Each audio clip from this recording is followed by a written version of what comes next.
Ki kadang-kadang sutresna budaya wit saka wetan kulon lor kidul do rawuh kabeh.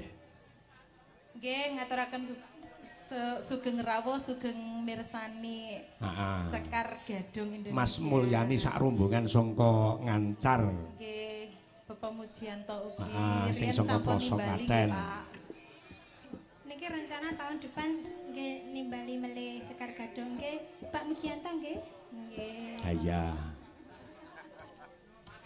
Dis Natalis, ya.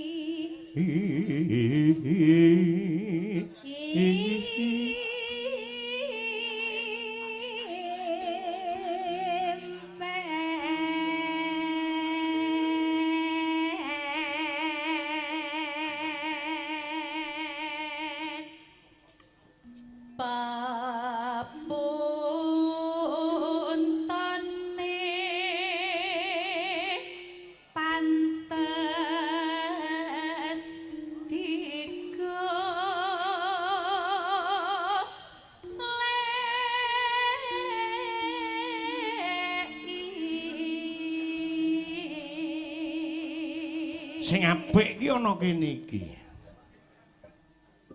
Napa, Pak? Iki sing arepe iki sing apik. Tunu. Ya, wi.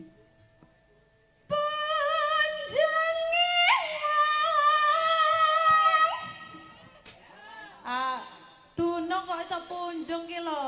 Apa aku Nek iki ora manis lho. piye? Ireng.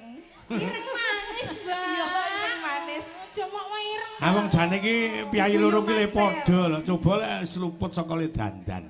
Jale sesuk gawe rok kaya sore mang. Nah coba lek klawu kabeh. Ya malah klawu nek adewe gawe kaya ngono.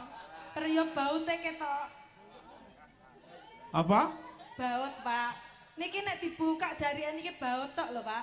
Waduh. Mboten percaya jenengan. Gak. Jenengan buka napa pripun, Pak? Aku ki lek mbukak ki gelem-gelem ngesake le gender kuwi kok. Lah ya sinden kok gampang mentawa lho iki. Ya kan Aja kaya ngono kuwi. aku kan wanita anu, apa jenenge dermawan. Oh, dermahan apa murahan? Dermawan, Mbak, dermawan. Aduh.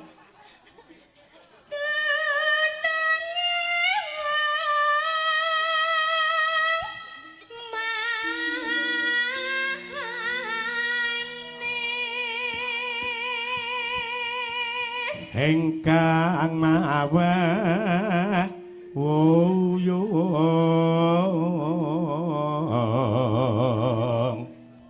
Ya, kaya ngapa? Tembange diaturke dados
apa?